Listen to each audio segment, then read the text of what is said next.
Today is a unique radio show that teaches biblical truth for changing times. We do this through Q&A, timely interviews, dramatic readings from the life of Holocaust survivor Zvi Kalisher, and of course, Bible teaching. To learn more, visit foiradio.org. Join us for Friends of Israel Today, Sunday morning at 11:30 Central on American Family Radio. We're in a strange place. I mean, it's almost, it's becoming a cultish thing, isn't it? He's going up in ratings. It's not a good place for any party to end up with a cult-like situation. I don't see the Democratic Party doing anything but basically running sort of as Hillary did, running against them for the last 2 months of the campaign. I think people are tired of politicians. He's got, 48%, 47% of the people. He appeals to them. There's something about him. As believers, as Christians, we have to love our gay neighbor more than we love our position on sexual morality. The posture of many Christians in our churches is more characterized by anger than by compassion, by judgment. Freedom prospers when religion is vibrant and the rule of law under God is acknowledged. An informed patriot is what we want. Welcome to American Family Radio's Focal Point, the home of muscular Christianity on conservative talk radio. Muscular Christianity. Where we relentlessly explore the intersection of truth and politics. The trouble with our liberal friends is not that they're ignorant. It's just that they know so much that isn't so. Now, here's your host, Brian Fisher.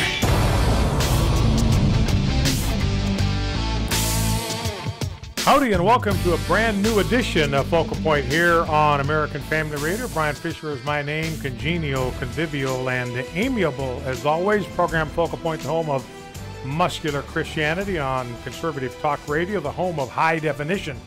Now, the home of ultra 4K radio, high definition radio, ultra high definition radio here on American Family Radio.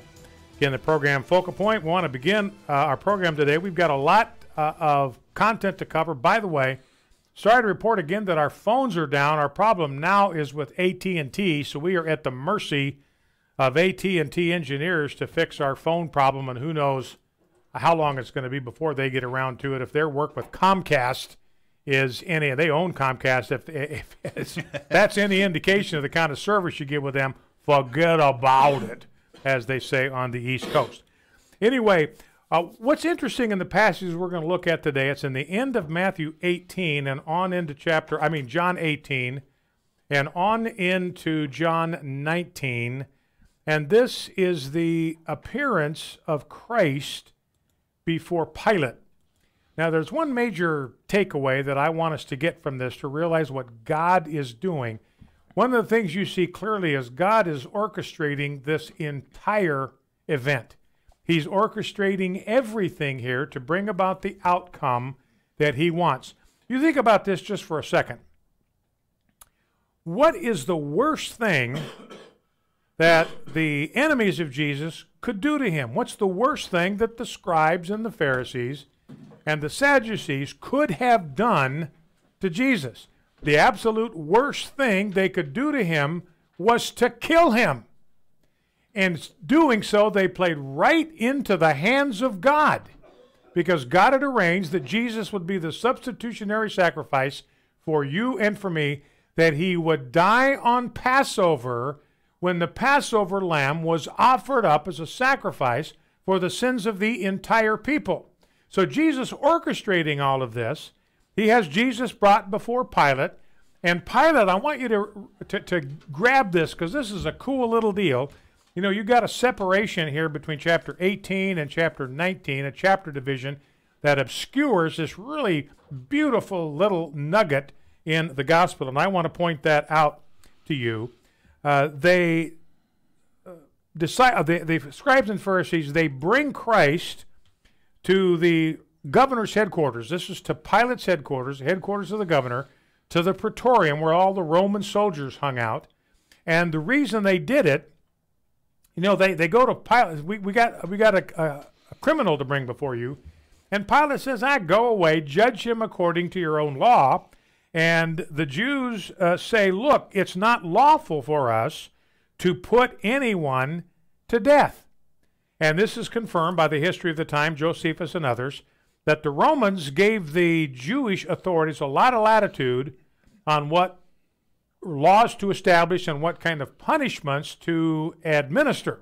Remember, Jesus is dealing with these guys day in and day out. He was involved in politics every single day of his life because these are the guys that made laws that affect the ordinary life of all the people. They could arrest people. They could put them on trial. They could punish them up to the point of death. That, the Roman emperor said, is reserved for Roman authorities. So they had to go to Pilate to get permission to put Christ to death. So Pilate then becomes the one who's on record as the one who examines the Passover Lamb of God.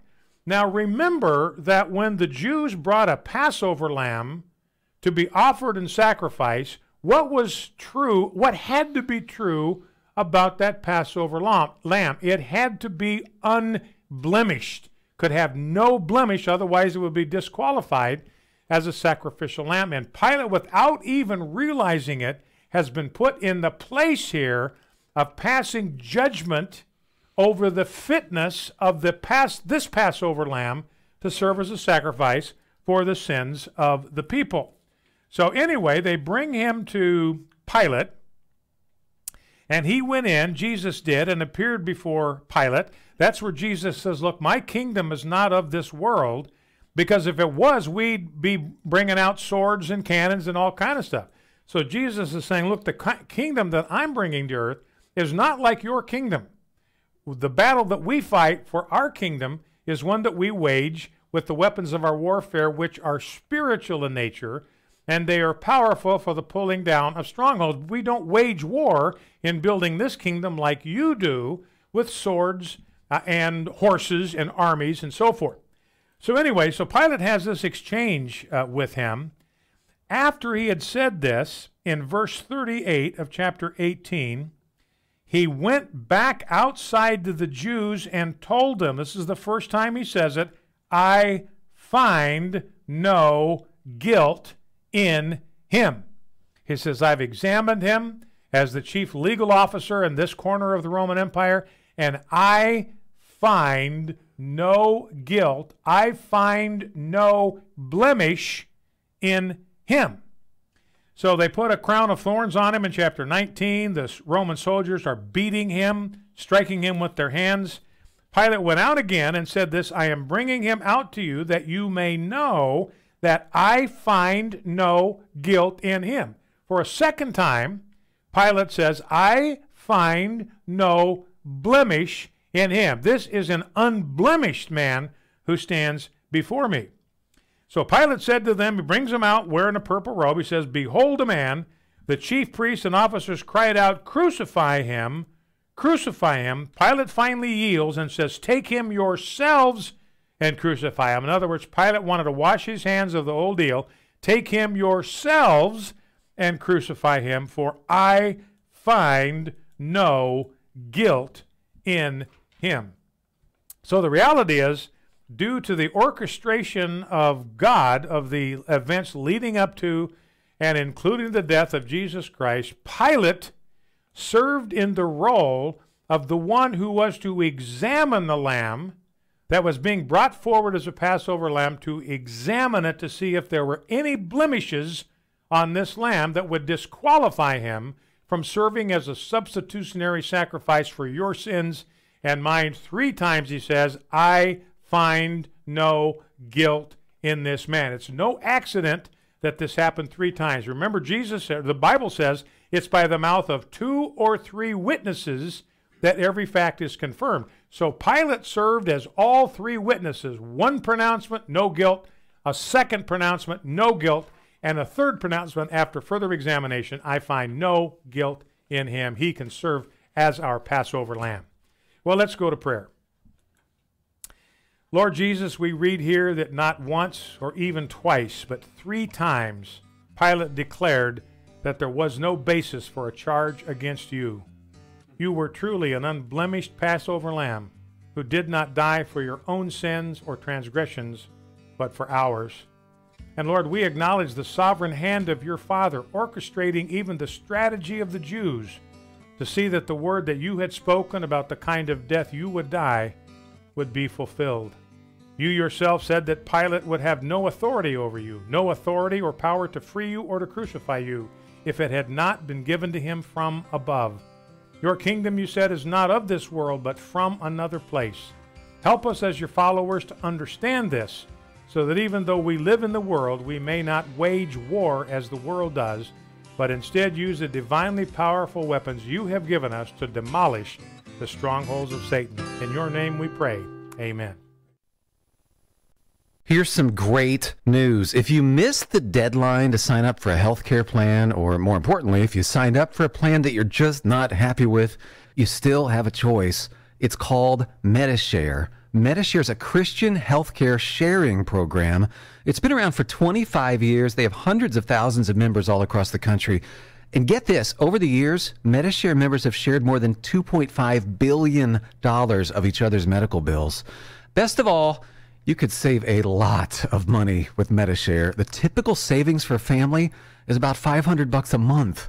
Your savings may be less or more, but think about what you could do with that extra money every month. So if you think you're stuck with a high-cost health plan that doesn't have much to offer, think again. You can join Medi-Share anytime, so call them today and check it out. Here's the number to find out more. There's no pressure. They're super easy to talk to. Just hit *345. That's *345, *345.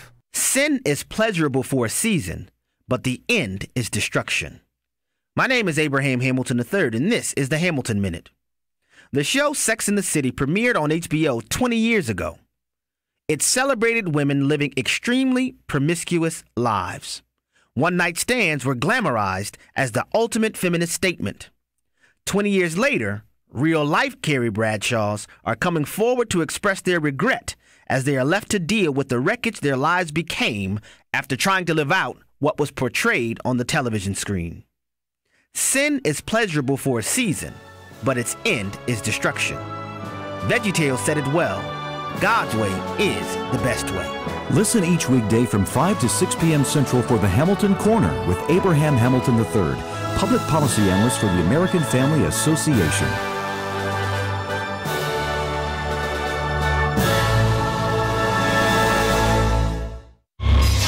This is Focal Point with Brian Fisher on American Family Radio.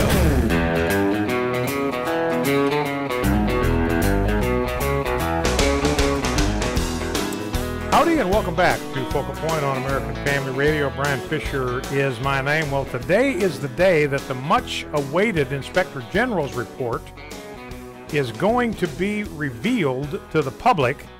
We have some hints of what's in it, and I'll share with you what we know. So this is a kind of a red letter day in this whole process. The Inspector General is Michael Horowitz. Now, this guy has a good reputation, but remember, everybody that I've talked about in this investigation had a sterling reputation before they got into this deal. I mean, James Comey, I thought James Comey was a straight shooter. I thought he was a straight arrow. I thought he was a principled guy, unbending, go wherever the evidence led, law and order guy and now we've discovered the guy is just a total swamp rat. And, you know, I thought that, so just because Michael Horowitz has had a reputation from insiders in D.C. of being a straight shooter or straight arrow, we thought the same thing about Rod Rosenstein. That guy's bent. And now Michael Horowitz. So, again, I'm hoping that Michael Horowitz lives up to his reputation and that his report, when it is released, I believe it will be released formally in about an hour or so. Again, glimpses have been released, and I'm going to share with you what we do know about what is in the Inspector General's report. So I'm prepared to be as disappointed in Michael Horowitz as I have been in James Comey, as I have been in Bob Mueller. I had the same impression of Bob Mueller, straight arrow, straight shooter, law and order guy. That guy's totally bent. That guy shouldn't be in charge of analyzing a cookie theft in a Girl Scout drive, and yet he's running this hugely important investigation. Now, one of the things, by the way, more incompetence from the Mueller investigation. This has to do with the Manafort case. Apparently, Mueller and his crew screwed up by accidentally exposing names in the Manafort case. This is something they're not supposed to do. He exposed the names of former journalists and European politicians who were allegedly involved in Manafort's secret Ukraine lobbying. So what they did is they withdrew the first version that they'd sent out. They redacted a whole batch of stuff, and then they issued a second and redacted version. So a major mistake on their part, because the identity of these people needs to be concealed. This is just alleged stuff about Manafort. And the other thing to notice, just kind of in passing, is this is about Manafort dealing with Ukraine, lobbying with Ukraine or for Ukraine. This has absolutely nothing, zero, zip, nada to do with any collusion between Trump and Russia. I mean, this is irrelevant to what the special counsel is supposed to be about. Even if there is something here, that's just a Manafort deal. That's got nothing to do with President Trump. It has nothing to do with any kind of collusion between the Trump campaign and Russia. Now, the other thing, I didn't have a chance to talk about this yesterday, but Mueller's group had to be in court on Tuesday because, remember, they indicted these 13 Russians and 3 Russian companies or something like that. And this is a big splash. You know, Mueller trying to create the impression, we got the goods on these Russians. Here's the proof that they were colluding with Trump. So they got indictments. Remember, you know, what the prosecutor said. I don't know who said that the first time, but you can indict a ham sandwich. Grand juries are prepared to pretty much accept the recommendation and the request of any prosecutor. Especially you look at somebody like, a special counsel representing the attorney general. They're going to give you whatever you want. So just the indictment does not necessarily indicate that there's a hard and fast case against somebody. It just means that a grand jury comprised of ordinary people could have a finding of fault, or they just could be intimidated by the august presence of the attorney, the prosecutor, standing in front of them, who represents to them law and order and wouldn't lie to them and wouldn't distort stuff and all that kind of stuff. So the Russians, Mueller indicted these 13 Russians, these 16 Russian entities, to create the illusion that there was something to this whole Trump-Russia collusion. Now, what he did not expect is that these Russian entities would show up. In fact, he thought he was absolutely safe. They're on the other side of the world. There's no way they're going to trek all the way to the United States with this indictment hovering over their heads and put themselves at risk of going to prison. And we have no extradition treaty with Russia, so they can stay there forever. They don't have to come here. So this is a risk-free thing for me, Mueller's saying. This is risk-free to me. I can indict these guys. I can make a big show about this. We've got 16 people with the word Russian in front of whatever their title or entity is.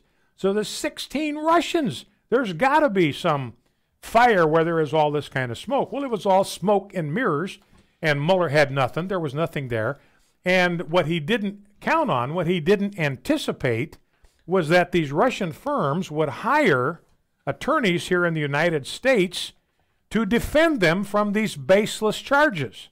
So sure enough, these attorneys come into court representing Concord Management and Consulting, LLC, and they say, we plead not guilty. We demand that you prosecute us. We demand our right to a speedy trial, and we demand, therefore, that you give us discovery. This is something, if you ever watch Law & Order or whatever, you know that the prosecution has to give the defense whatever evidence it has that implicates the client. That's called discovery. You can't withhold any of that, especially if it's exculpatory. You cannot keep the defense from seeing it. You got to let them know what the case is that you have against them so they can make an adequate defense. Now, the defense doesn't have the same obligation toward the prosecution, but the burden is on the prosecution because they've got the burden of proof. And that's one of the things they have to do to make sure the trial is fair. They can't ambush. They can't withhold evidence that could be germane to the conduct of the course. And so this has put Mueller in this impossible predicament. This is brilliant on the part of whoever was doing this on behalf of the Russians, because the last thing Mueller wants to do is disgorge the discovery.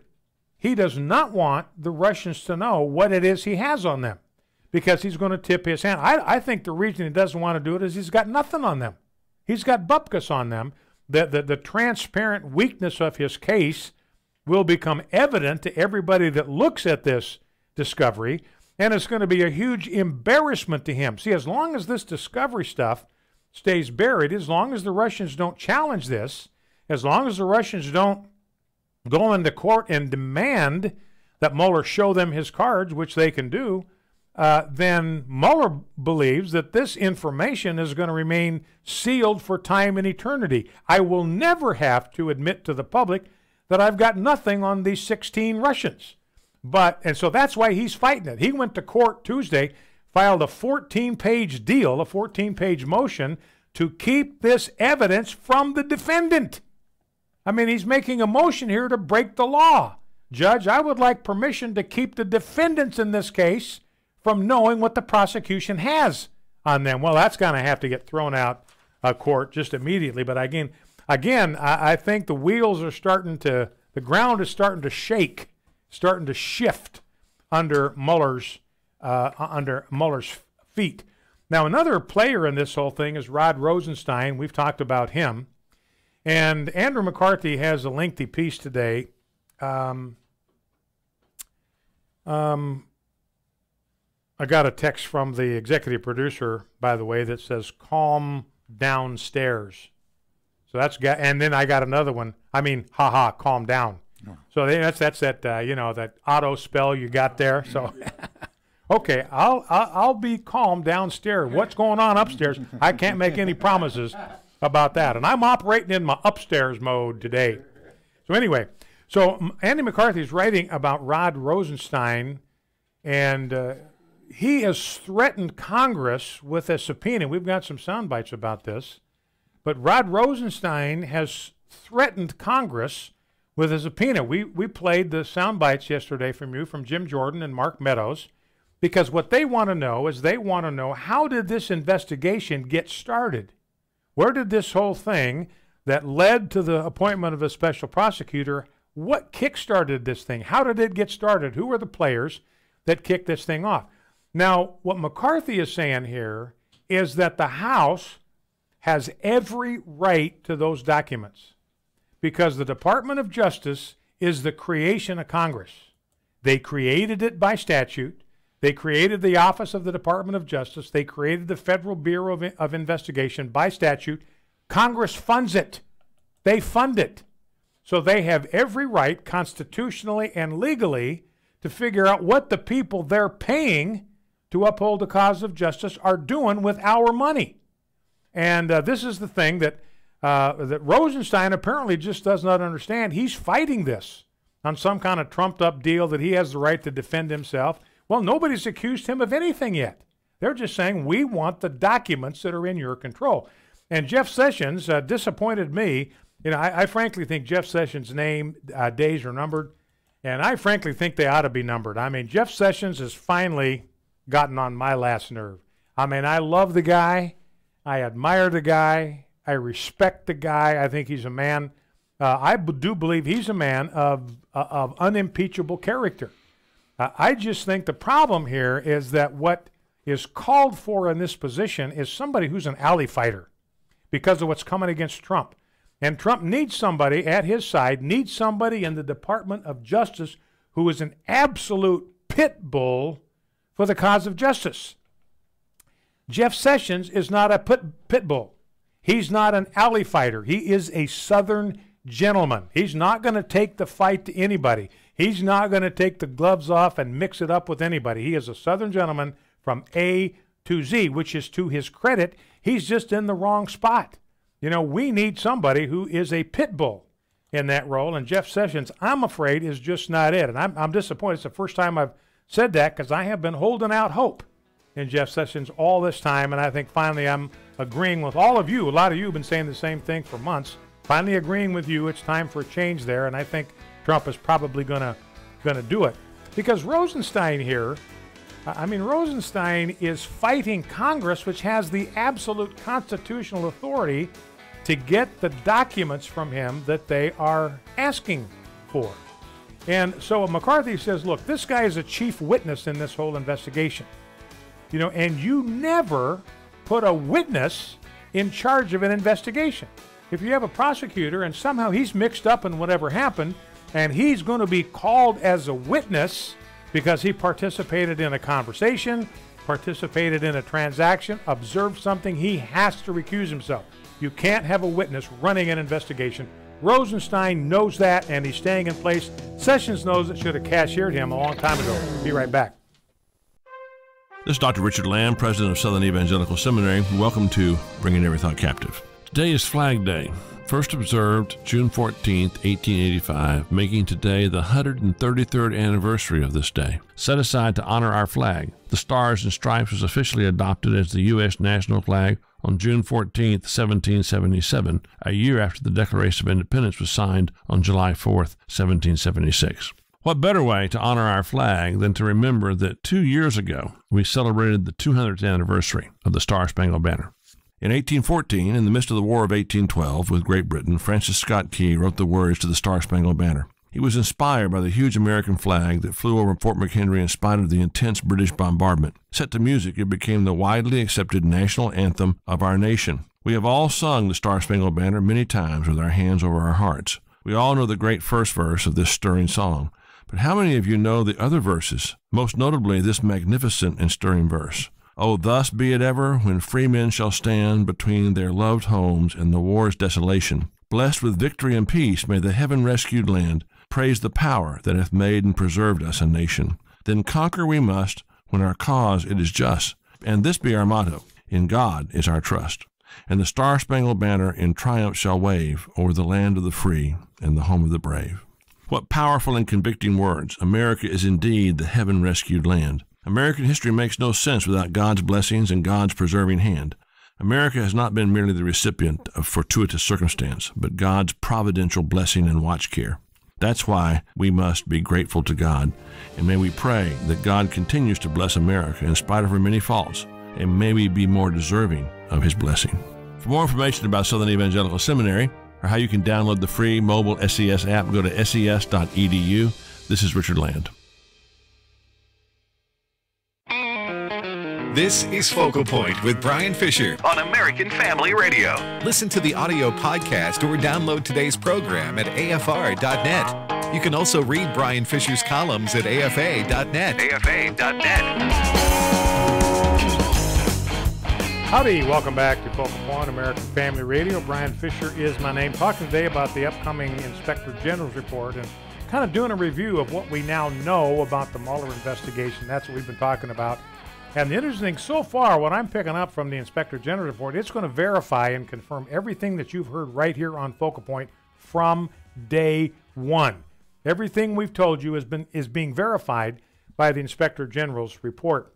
I just want to mention one thing before we get back to the Mueller deal, and that's what's going on with Tommy Robinson. Big rally last weekend in London, headed up by Geert Wilders, who's one of my all-time heroes because of his fierce stand against Islam. He's not under any illusions about Islam. When I call Islam the Ebola virus of culture, Geert Wilders would be one of the first guys out there to agree. Maybe he wouldn't use that exact analogy, but he would agree with the danger that just plain old Islam represents to the culture and the civilization of the West. Now, Tommy Robinson, as you remember, we talked about this at the time, he was live streaming on Facebook outside a courtroom where a trial was being held that was putting Muslim men on trial for being part of a grooming gang. What that means is these Muslim men were looking for young white girls in the UK that they could kidnap and they could exploit sexually, either themselves, pass them around to their friends, hire them out. And these are underage girls. These are young girls they're doing this to. And you got these grooming gangs all over the place in a town called Rotherham. They abused 1,400 girls. And the local authorities wouldn't prosecute them. You know why? They did not want to be accused of being bigots and racists and xenophobes and Islamophobes. So rather than take that risk, they were willing to let 1,400 completely innocent young girls be sexually exploited, sexually damaged by these Muslim males. So anyway, That's what Tommy Robinson was reporting on. Nothing about that in the British media. And what happened with Tommy Robinson is as you remember, he was arrested on the front steps of the court. He wasn't leading a rally. He wasn't chanting. He wasn't on a loudspeaker. He wasn't trying to stir up trouble. He wasn't waving banners. He didn't have a crowd with him. There was one guy out there live streaming on Facebook trying to get the word out about this Muslim grooming gang. And they apparently had some technical legal beef they could get him on. So they arrested him. They threw him in the back of a paddy wagon. They took him straight down to a judge. They tried him and convicted him in about 30 minutes or something like that. And less than 3 hours after he'd been arrested, he was in jail. He was in prison. Boy, you talk about a speedy trial. As nobody gets a trial that speedy. So that was clearly a trumped-up job to get him off the streets and behind bars and out of their hair, because they just do not want the truth about what's going on at the hands of Muslim males, and they don't want that. They want that concealed. That's how bad things have gotten over there. Anyway, latest development is that when Robinson was first arrested, he's not any kind of a threat. He's never been accused of an act of violence. I mean, maybe he's defended himself against an attack. He's not a violent guy.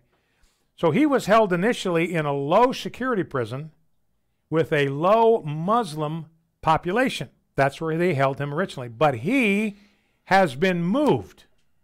And the Muslim prison to which he has been moved is 71% Muslim. The prison to which he has been moved, 71% Muslim. And he has already been on the receiving end of death threats.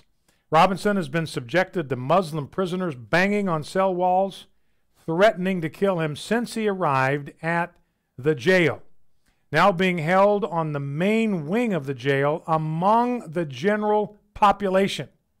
So he's in Gen Pop is what people on the inside call it. He's in the general population. He's got no protection. He's not in a cell of his own where he can get some kind of protection, some kind of insulation from violence. And an imam, a fatwa, was issued by an imam within 24 hours of him being transferred to this new prison, authorizing Muslims to take him out. Back in 2016, there was a man who was jailed for leaving bacon outside of a mosque in Bristol. That was his crime. He left bacon outside of a mosque. Can you believe it, that that's a crime in the UK? Maybe it's rude. Maybe it's insensitive. Maybe it's impolite. Should that be a crime? I don't think so. But in England, hypersensitive, it is a crime. And he was thrown into a jail, and he was dead halfway through his prison sentence. So Tommy Robinson, he is a target now for Muslims. An imam has put out a fatwa on his head authorizing Muslims in the Gen Pop there to go ahead and just take him out. It's a maximum security prison, but he's in the general population, which means he's got no protection from the Muslims who wish him harm. And trust me, if there's 71% Muslims in there, I would be willing to bet that 71% of the general population there wants harm to come to him. These are Muslims that are in prison because they have committed violence as Muslims, and a lot of them probably in the name of Allah.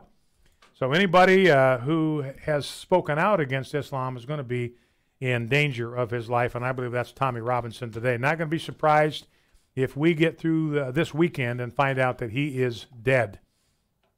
Now, let's go back to the Rod Rosenstein situation. This is a guy that ought to recuse himself because he's a witness in this deal.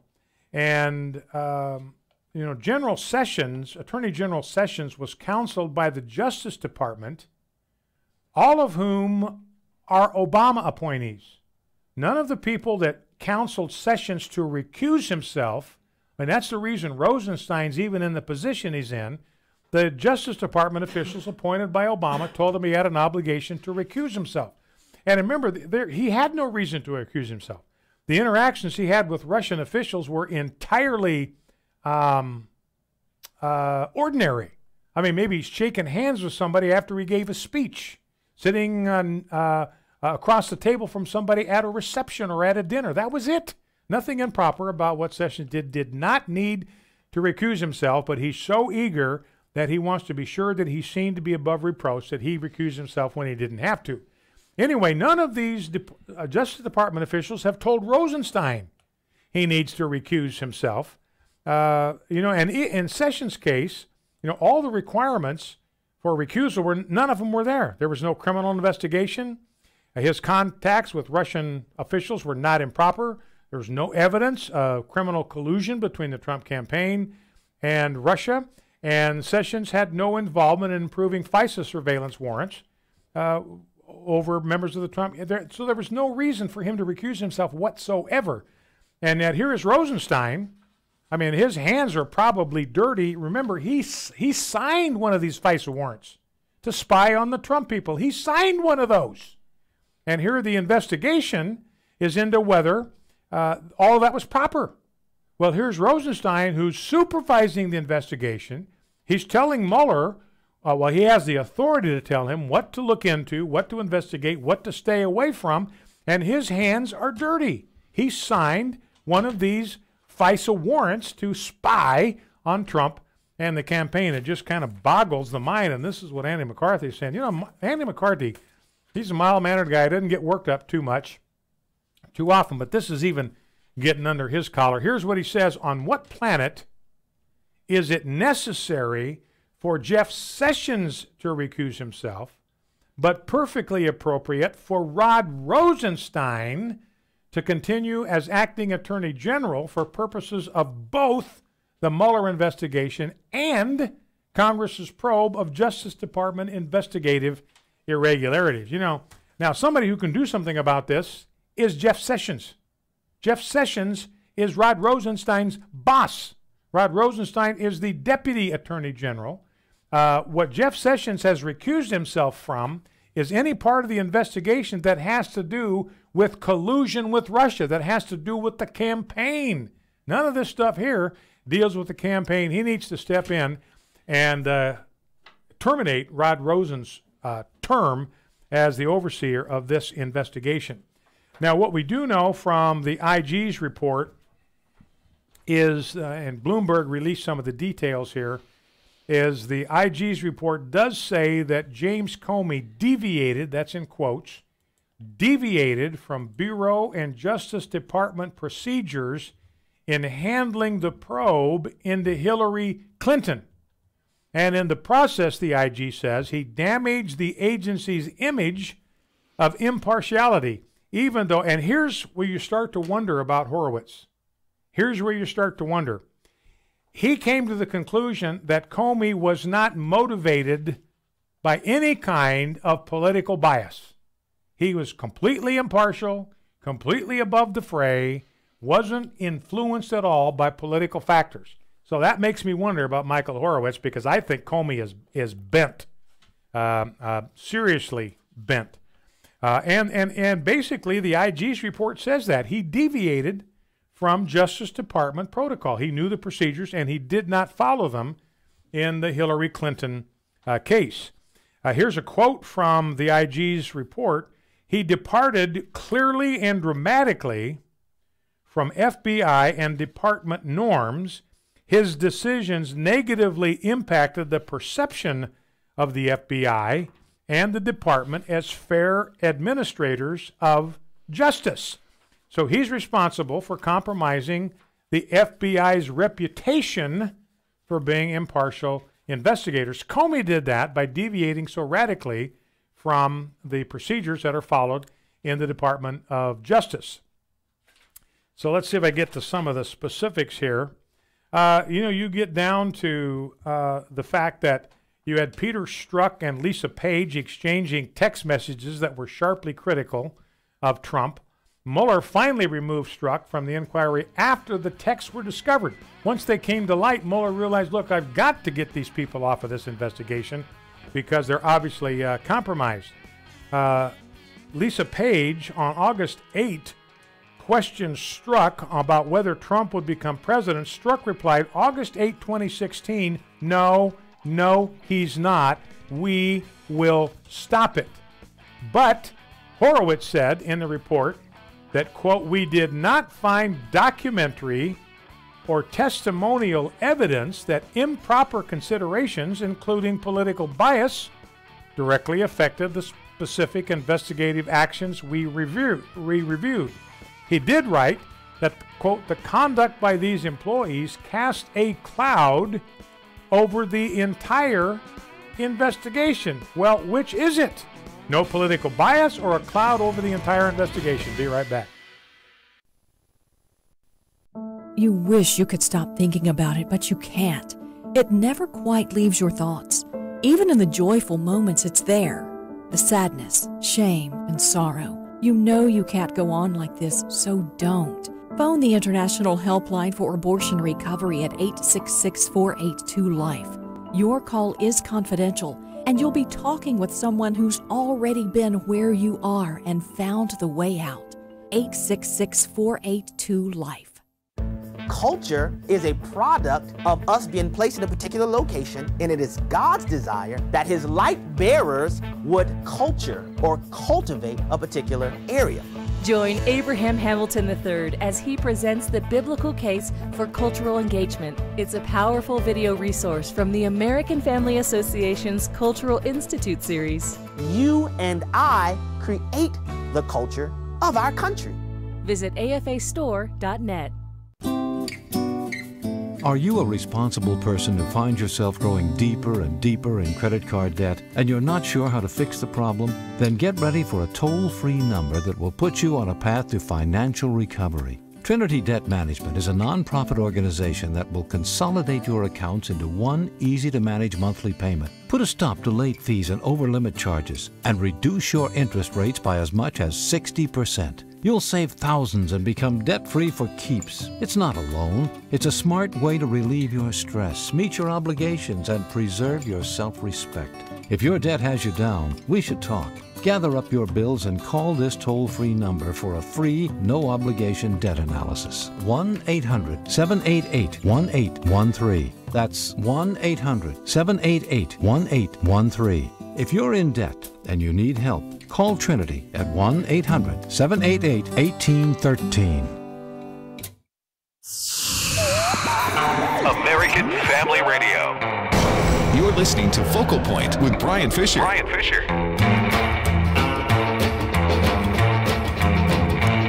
Howdy and welcome back to Focal Point on American Family Radio. Good to have you in the conversation. We're focusing in this first hour on the Inspector General's report, which is probably going to be released in the next 15 minutes or so. I think 2 p.m. our time, Central Time, is when it was due to be released. And we're working through what Bloomberg has revealed about the contents of the Inspector General's report. And again, you know, the good news for those of you that listen to Focal Point, this Inspector General's report, so far from what we know, has verified and confirmed everything you've heard on Focal Point from day one. Everything we've told you from day one is being verified and confirmed by the Inspector General's report. So it's just a bizarre thing. You know, the one thing that raises questions, it's a red flag for me. When he says he didn't find any political bias, I mean, I am not buying that. I'm seeing political bias all over the place. When you look at how he handled the Hillary emails and how he's, how he handled everything else. Now, here is one of the things where Horowitz does dig in a little bit on Comey and Loretta Lynch. Here's a quote from the Inspector General's report. We found, Horowitz says, quote, a troubling lack of any direct substantive communication, end quote, between Comey and Attorney General Lynch ahead of Comey's July 5 press conference on Clinton and his October 28 letter to Congress. July 5, remember, is when Comey went out and he laid out for 12 minutes the case against Hillary Clinton, all the laws that she broke, all the things that she did wrong. And at the end of it, he says no prosecutor would find a reason to prosecute her, so we're closing the case. We've dismissed it. Then on October 28, what had happened is Peter Strzok got a bunch of these emails from Weiner's laptop, Anthony Weiner's laptop, Huma Abedin's boyfriend or husband, which again shows that Huma Abedin was guilty of felony offenses. She's sloppy with her handling of classified information. They were found on Anthony Weiner's laptop, along with who knows what else. You can only imagine what else was on that laptop. So Comey had to come out and Strzok held on to that stuff for like a month.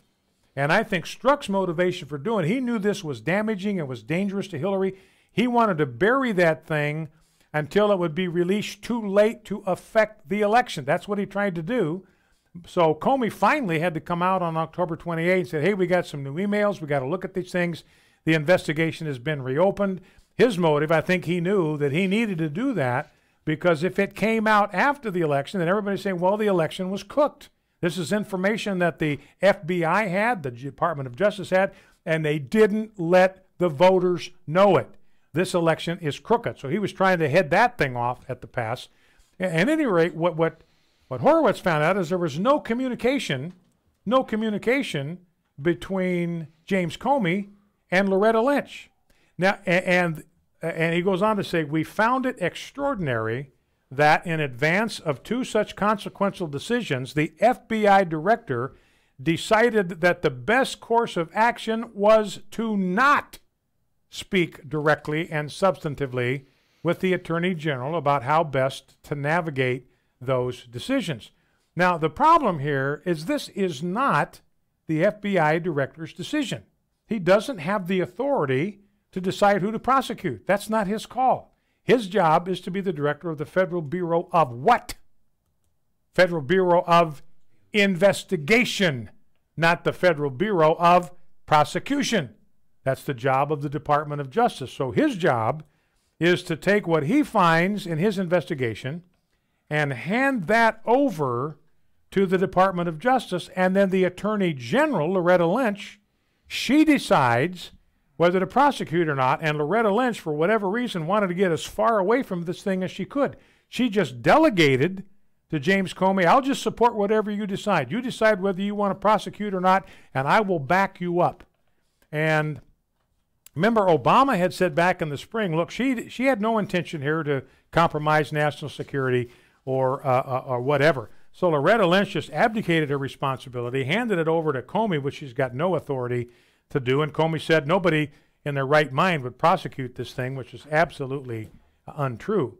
And speaking of Hillary, we now know from a report, a memo produced by two Republican House committees that, quote, foreign actors, end quote, accessed Hillary Clinton's emails. We know this now for a fact, including one that was classified secret, which means this was a felony for her to be handling this information on an unsecure server.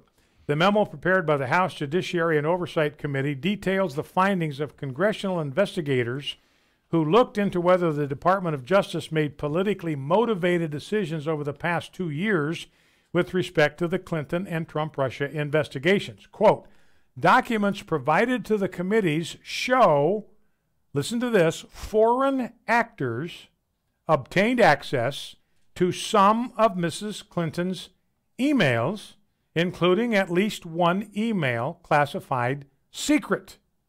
The foreign actors are not named, but it says in the memo that the information, if disclosed, could, quote, reasonably be expected to cause serious damage to the national security. So according to the congressional investigator, she committed clear felony offenses and should be prosecuted for it. We'll see what the Inspector General's report winds up doing. Well, let's look at clip number R2. Now, Jeff Sessions has said if anything comes out in this Inspector General's report that says we ought to fire somebody, I'm going to do it. And I believe Sessions will probably do that. But it's very weak. This is what he said to Tucker Carlson last night, clip R2. Did the Deputy Attorney General threaten to subpoena the email or phone records of members of the House Intel Committee? Well, I was not in the room, and I can't speak to what occurred. All I can say is that the people at Chris Wray, the director of the FBI, and our senior ethics attorney was there, and others, and did not see it in that same fashion. Okay, so as a factual matter, you don't think that that happened? I'm confident that Deputy Rosenstein, 28 years in the Department of Justice, did not improperly threaten anyone on that occasion. But we do believe that we have tried to be cooperative with them and made progress in months as the months have gone by, and in fact have had some good relationships with top members of Congress. All right, that's Jeff Sessions. Pretty weak defense, if you ask me. Didn't directly answer the question, because the question is whether Rod Rosenstein actually issued subpoenas to these guys. And Jim Jordan and Mark Meadows, they're not going to lie about something like that. They're not going to make something like that up. That's just absurd to think that. And so the fact is that Rod Rosenstein did issue subpoenas or threatened to issue subpoenas. And, you know, there's no reason to defend him for that. And yet Jeff Sessions is doing it. You know, maybe he's trying to be a good boss and have the back of his folks, but he's backing up Rosenstein for doing something he's simply not permitted to do, issue subpoenas to Congress. Congress is supposed to supervise him and review his actions, not the other way around. Rod Rosenstein seems to have this completely upside down. Now, here is Catherine Herridge. She's a great reporter for Fox News, and she's on this Inspector General's report. This is a excerpt from Fox News this morning. Catherine Herridge, clip R1. Catherine, you've obtained a House memo in advance of the IG's testimony. What are we learning there? Well, the memo was prepared, Sandra, by Chairman Goodlatte and Chairman Gowdy in advance of a joint public hearing next week, where the Inspector General Michael E. Horowitz will defend the findings. Fox News has obtained this May 2016 FBI email that is cited in the Congressional memo. FBI agent Peter Strzok in the email tells senior FBI executives that it goes too far to say hostile actors gained access to then Secretary of State Hillary Clinton's private email account. But he continues, it is more accurate to say we know foreign actors obtained access to some of her emails, including at least one secret, so that's a high level of classification, via compromises of the private email accounts of some of her staffers. That's important to note for some context that when Comey made his public statement in July of 2016, he said it was perhaps likely that the emails were compromised, but no direct evidence had been found. That's why this email we have today appears so significant, Sandra. Because it indicates that they did have proof that her server had been compromised. Comey lied about that to Congress and to the public and to everybody else. So again, I mean, I think the ground is starting to shift under Comey. I mean, the truth is this guy ought to be in legal trouble before the dust clears on this thing. This guy ought to be standing trial for something somewhere, for lying to Congress, for perjuring himself, for lying to investigators, for mishandling department procedures in the cause of justice, all that kind of stuff. Given Hillary Clinton the kind of past that he did, that's inexcusable.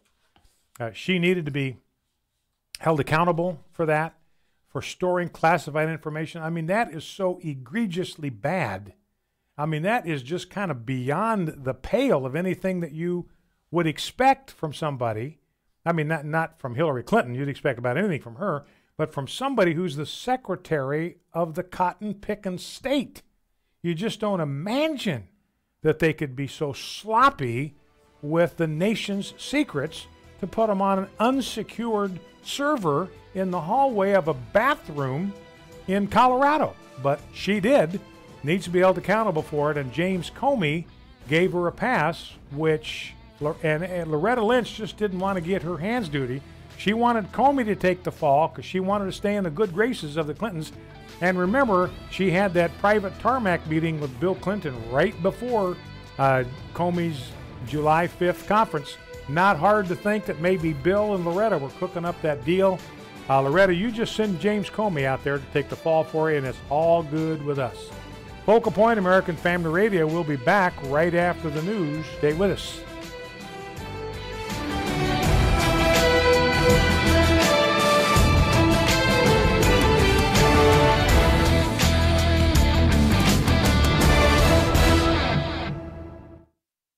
Faith, family, freedom. American Family Radio. There's a lot happening around us. That's why Christians need to stand strong on family values and morality. Hi, I'm Ray Rooney, editor of The Stand, a blog from the American Family Association. The Stand has timely, carefully written articles on relevant cultural issues that you can quickly forward to others. Visit afa.net/The Stand. Faith, family, freedom. American Family Radio, a ministry of the American Family Association.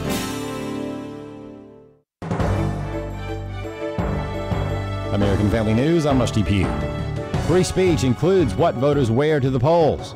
That ruling today from the U.S. Supreme Court.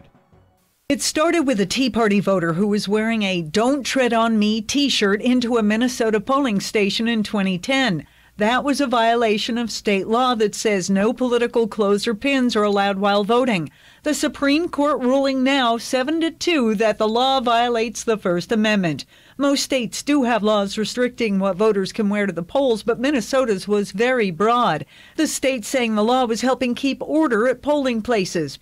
Not clear yet on how many states the ruling from the High Court today could affect beyond Minnesota. In Washington, Jill Nato, Fox News. A Kentucky police department is getting lucky after a social media mix-up. Carly Shimkus reports. A Kentucky man looking to get high wound up in handcuffs after texting a police officer instead. The man thought he was contacting a drug dealer, but in reality was talking to Morganfield, Kentucky police officer Eric McAllister. The mix-up was the result of the drug dealer listing his own number incorrectly on Snapchat. The man was arrested on several charges, including gun and drug counts. Carly Shimkus, Fox News. An Ohio-based Tea Party activist is hopeful that 2018 will be the year voters in his state fire one of the most liberal senators in Washington. More from Chad Groney. Republican Congressman Jim Renacci won last month's GOP primary for the right to challenge Democrat Sherrod Brown. While a poll taken in mid-May had Brown leading by 14 points, President Trump's rising poll numbers could turn it into a very competitive race. Even the race analysis by Real Clear Politics says Brown is too liberal for the state, which has moved to the right and is solidly Republican. Tom Zawistowski is executive director of the Portage County Tea Party, one of the largest Tea Party organizations in Ohio. He says the race is going to be very contentious. Yeah, obviously, Sherrod Brown, incumbent senator, is going to be very strong. President Trump has backed Jim Renacci. He visited 3 times to Ohio to support him in the primary, and I think we'll see a lot of visits by President Trump as the general election comes near to Ohio. And the Tea Party leader questions the whole notion of a blue wave in November. Despite these claims of a blue wave, what we saw here in Ohio is that the Democrats were outvoted in the primary by 160,000 votes. There was 160,000 more Republicans voted in their primary than Democrats voted in their primary. And that was very interesting because they kept telling us how energized they were. Zawistowski says Trump is very popular in Ohio. His approval rating among Republicans is in the 90% range, and his approval rating overall in the state is in the high 60s to maybe even 70%. I'm Chad Groening. Finally, Vice President Mike Pence is receiving criticism for speaking at the Southern Baptist Convention annual meeting and detailing the accomplishments of the Trump administration. When it was first announced that Mr. Pence would speak to SBC messengers, some spoke out, arguing that politicians should not be given that type of platform. Dr. Richard Land, former president of the SBC's Ethics and Religious Liberty Commission, says it's unfortunate that some were questioning whether the vice president should speak. He is the 24-karat gold model of an evangelical Christian politician. He is a born-again believer. Really a wonderful man. I'm very grateful that he's vice president. Christian apologist Dr. Alex McFarland is in agreement. I thank God that we've been given a leader of his caliber and his stature in that position. And every Christian American should be grateful to God for our vice president and the stands that he takes. During and after Mr. Pence's speech, Southern Baptists and others criticized on social media the touting of the Trump agenda. McFarland gives his opinion. For the vice president to address these ministers and messengers, and yes, to talk about positions and policies and things that the administration is doing, that's absolutely appropriate. While agreeing that the church is about preaching the gospel, McFarland also says it's about being culturally informed and culturally engaged. I'm Bill Bumpus in Dallas. For American Family News, I'm Rusty Pugh. Who is God?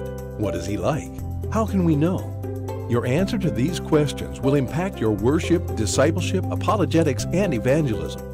Learn from Ravi Zacharias, Josh McDowell, Chip Ingram, and more than 60 other speakers at Southern Evangelical Seminary's 25th Annual National Conference on Christian Apologetics. It's October 12th and 13th in Charlotte, North Carolina.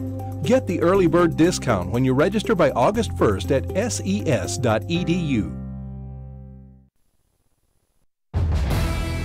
We're in a strange place. I mean, it's almost, it's becoming a cultish thing, isn't it? He's going up in ratings. It's not a good place for any party to end up with a cult-like situation. I don't see the Democratic Party doing anything but basically running sort of as Hillary did, running against them for the last 2 months of the campaign. I think people are tired of politicians. He's got, 48%, 47% of the people. He appeals to them. There's something about him. As believers, as Christians, we have to love our gay neighbor more than we love our position on sexual morality. The posture of many Christians in our churches is more characterized by anger than by compassion, by judgment.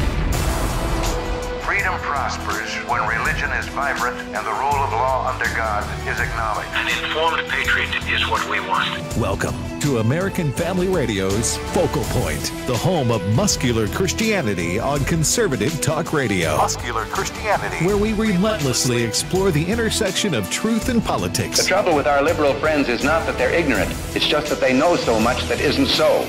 Now, here's your host, Brian Fisher. Howdy, and welcome to the second hour of Focal Point on American Family Radio. I'm Brian Fisher, your congenial, convivial, amiable, and effervescent host. Good to have you with us in the conversation, listening to us multiple different ways. You might be live streaming us on Facebook. You might be live streaming us on our YouTube channel. You can go there and subscribe and easily access it whenever you want. You can click the little bell there in the upper right-hand corner after you subscribe to our YouTube channel. You'll get a notification every time a live broadcast of Focal Point is about ready to start.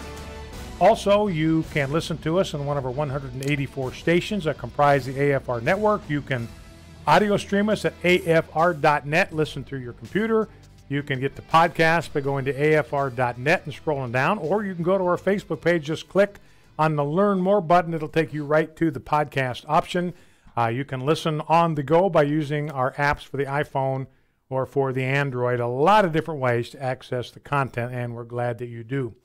Happy Flag Day, by the way. Yes, Happy Flag Day. Yeah, I heard Richard Land doing a little segment on the history of Flag Day today. I did not do my research on that, so if either of you guys know something about the history of Flag Day that I don't know. One just kind of odd fact about this. You remember Gilligan's Island, the opening, the original one in black and white?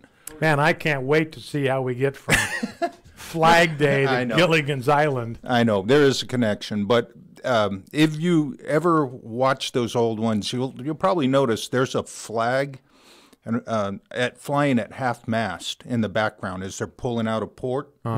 Actually, that came because, and people wondered about that for years, but actually it was because that pilot and that episode where they were filming that was on November 22nd.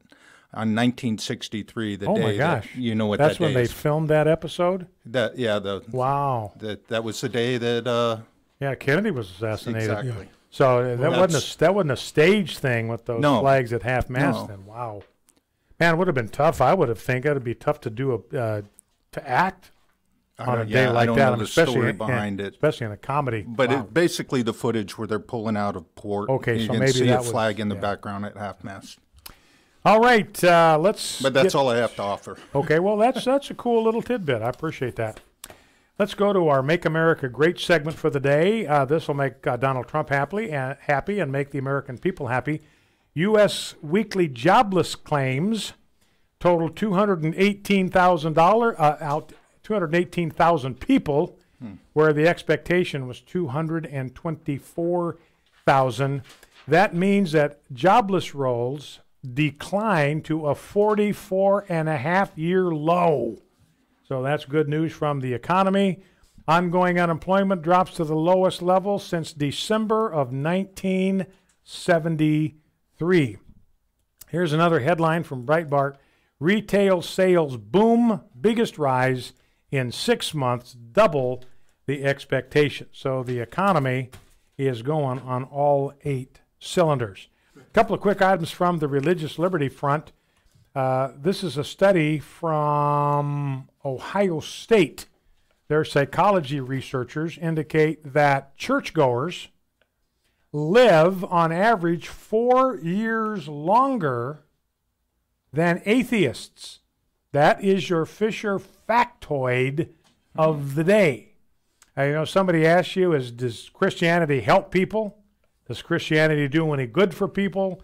I don't see any difference between Christians and non-Christians. Well, here's one pretty significant factor. They live, churchgoers, that is, believers who exercise their faith and weekly attend a worship service with other believers, they live on average 4 years longer than atheists. Who knew that John 10, he came that they might have life and have it more abundantly, that's not only true spiritually, it's actually true biologically.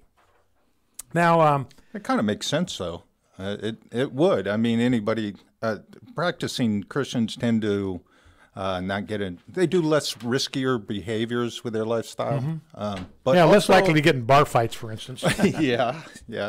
But probably the overall contentment in life is probably much healthier for you as well, would you guess? Yeah, and they did this by surveying 1,000 obituaries, and one of the elements of health that they refer to, actually 2 of them, is that people with religious affiliations volunteer more than other people do, and they engage in social activities throughout their lives, by going to Sunday school classes or going to small group meetings or going to church picnics.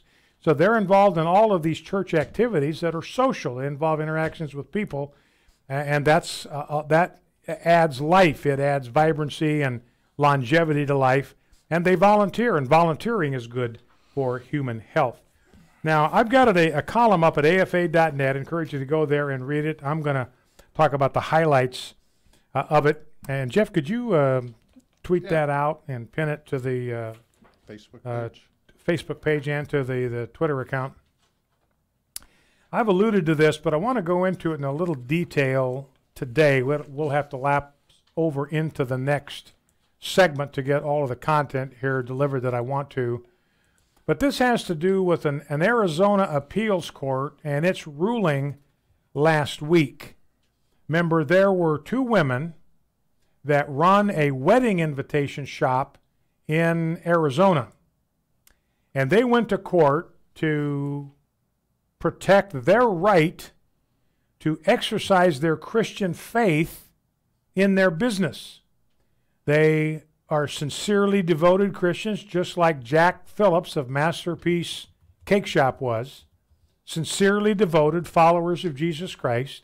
They believe that marriage is the union of one man and one woman, and they wanted to be able to observe that religious principle in the course of doing business, which meant that they did not want to be compelled to produce wedding invitations for people who were entering into a same-sex marriage. Now realize that the Supreme Court ruled in the Jack Phillips case just 10 days ago, you cannot discriminate against a Christian. You cannot compel him to produce speech that violates his conscience or goes against his religious convictions. That was the Jack Phillips case. So the Supreme Court said you can't discriminate against a Christian wedding vendor based on religion. You can't do it. Now, the Arizona Appeals Court just said this week that you can. So the Arizona Appeals Court, this is a junior court. This is a state-level court. This is not even a federal-level court. They said that you can discriminate against a Christian wedding vendor just 5 days after the Supreme Court said you can't.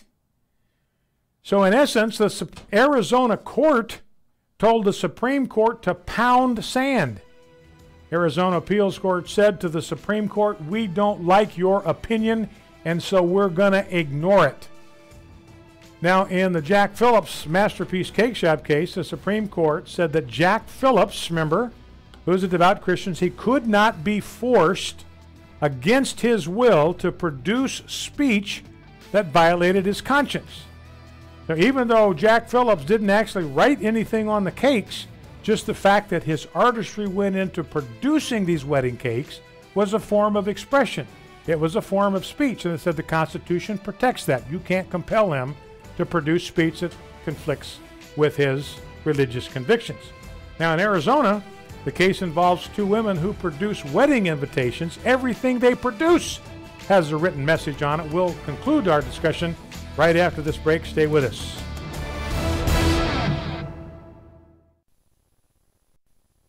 Here's Twyla Brace, president of CCHF, with today's Health Freedom Minute. Medicare is going bust in 8 years. By 2026, there will be insufficient funds for care, and access to physicians will become a major problem.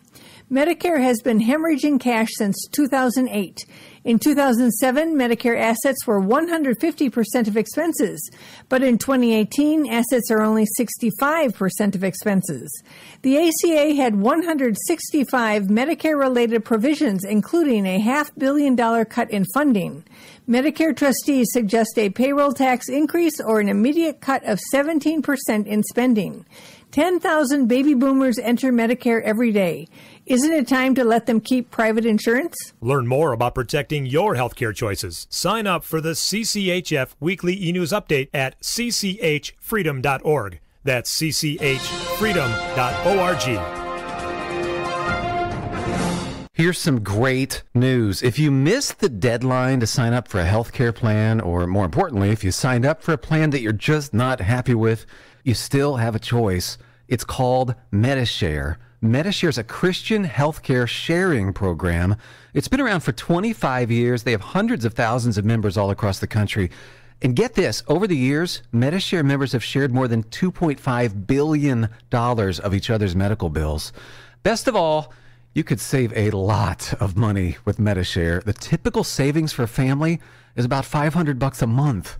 Your savings may be less or more, but think about what you could do with that extra money every month. So if you think you're stuck with a high-cost health plan that doesn't have much to offer, think again. You can join Medi-Share anytime, so call them today and check it out. Here's the number to find out more. There's no pressure. They're super easy to talk to. Just hit *345. That's *345, *345. This is Focal Point with Brian Fisher on American Family Radio. Howdy and welcome back to Focal Point on American Family Radio.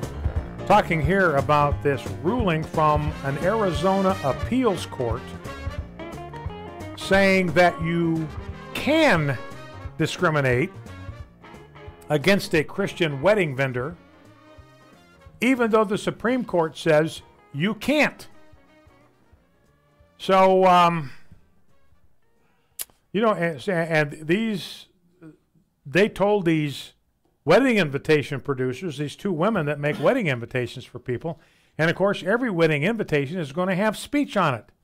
You know, it tells who's getting married, when they're getting married, what the date is, where to send gifts, where the wedding is going to be at. So every wedding invitation has speech on it, and it's even a greater example of compelled speech than the Jack Phillips case, because he didn't even write on his wedding cakes. He just produced the wedding cake. So just weird stuff going on in the court here. You know, so the Arizona court said that the two women that produced these wedding invitations do not have First Amendment protections. Jack Phillips does, but they don't. So in other words, the Arizona court said that these two women could in fact be forced against their will and in violation of their religious convictions to produce work in service of the radical homosexual agenda. I've mentioned this often, but it bears repeating. Lesbian Tammy Bruce pointed out that this is slavery and tyranny. So this court is complicit both in slavery, because they said you can compel Christians to do work against their will. That's slavery. And it's tyranny, because you can compel these Christians to violate their conscience. So this Arizona court, complicit in both slavery and in tyranny. So anyway, Arizona appeals court ignoring the ruling from the Supreme Court. Now, they're saying, look, if we want to enslave people, we want to tyrannize people, we want to stick our thumb in the eyes of the Supreme Court, we are going to go right ahead and do it. Just try and stop us. So this gives the lie, by the way, to the whole idea, the conceit that the Supreme Court president has some kind of mystical, hallowed stature in jurisprudence. No, it doesn't, because the courts feel free to ignore Supreme Court precedent if it serves a regressive agenda to do it. If it's politically incorrect to do that, then they feel free to ignore Supreme Court precedent at will. So if it upholds conservative principle, the Supreme Court precedents apparently can be shredded at will. Now, here's what Justice Kennedy wrote in the majority in the Phillips case. This is the Cake case. The Colorado Civil Rights Commission's hostility was inconsistent with the First Amendment's guarantee that our laws be applied in a manner that is neutral toward religion. So the Supreme Court said when you apply any kind of discrimination statute, it has to be neutral toward religion. Now, one thing I want to point out here is the Supreme Court in its own ruling, it was a really bad ruling, by the way. It upheld the First Amendment, upheld religious liberty, but there were some elements in it, sort of poison pills in there. And one of them is that the Supreme Court came very close in their ruling in the Cake case to establish that thought crimes represent a new category of criminality. Because what they were saying, in the eyes of the court, they were saying it's not what the Colorado commissioners did that is the problem, but what they were thinking when they did it. So in other words, the court is saying if they'd made exactly the same ruling, but had been thinking less acrimonious thoughts, it would apparently have been just fine with the Supremes. So this, of course, opens the door to courts everywhere to discriminate with abandon against people of Christian faith just as long as they hide their enmity, hide their animosity, hide their hostility and toward Christian faith, and lie about it if they're asked. But Thomas Jefferson famously said, the legitimate powers of government reach actions only and not opinions. So whatever the Colorado Civil Rights Commissioners were thinking in their minds and hearts is irrelevant. It's what they did is the issue. But the Supreme Court said, no, it's what you said. It's what you thought. You had hostility, and that's the thing we're going to punish you for. Well, that gets very subjective about what somebody's thoughts and attitudes and motives are. But you go back to the Arizona case, ask yourself this question: did they apply the Constitution in a way that was neutral toward religion? Of course not.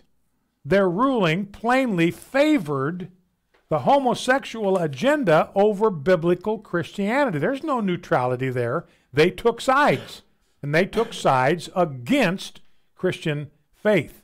So that means that these two women, Ms. Duca and Ms. Koski, they were flatly and unceremoniously denied their explicit constitutional right to the free exercise of religion. The court found against these Christian plaintiffs and for the radical homosexual lobby. That's not neutrality against religion. That's outright hostility and bias. And this is despite the fact that the plain and simple reading of the First Amendment guarantees religious rights right there in the first plank of the Bill of Rights. But you look in the Constitution for special rights that are based on sexually aberrant behavior, you're not going to find that anywhere in the entire Constitution. So again, I think what's significant about this Arizona ruling is maybe they're showing us all the way. Maybe they're showing the rest of America the way to go. If we find a Supreme Court opinion, remember that's even what the Supreme Court calls. They don't call them rulings. They don't call them laws. They say this is just our opinion.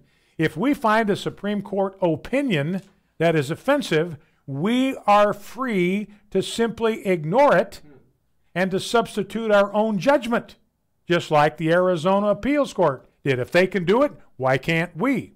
So the practical outworkings of taking the Arizona Appeals Court model would mean that state governments can simply ignore the Obergefell decision, the Obergefell opinion, and reinstate their state constitutional amendments, which define marriage as the union of one man and one woman. 31 states still have amendments like that on the books.